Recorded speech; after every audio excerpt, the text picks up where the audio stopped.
निद्रा लाग्दैन मलाई निद्रा लाग्दैन सपनीमा हजारौं शहीदहरू आई सोध्छन् खोइ त त्यो नेपाल जसको निम्ति हामीले आहुति दियौं।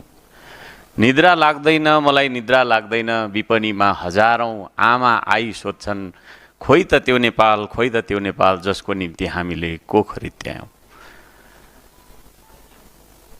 हामीले विभिन्न नाममा कहिले व्यवस्था परिवर्तनको नाममा कहिले अवस्था परिवर्तनको नाममा कहिले के को नाममा चाहिँ धेरै नेपाली आमाहरूको कोख रित्याएका छौं। राजनीति गर्ने मान्छेहरूले यो देशमा धेरैले आफ्नो ज्यानको आहुति दिएका छौं, दिनुभएको छ। ती सम्पूर्ण महान शहीदहरूलाई विभिन्न कालखण्डमा ज्यान गुमाउनुभएका शहीदहरूलाई हार्दिक सलाम गर्न चाहन्छु, श्रद्धाञ्जली व्यक्त गर्न चाहन्छु।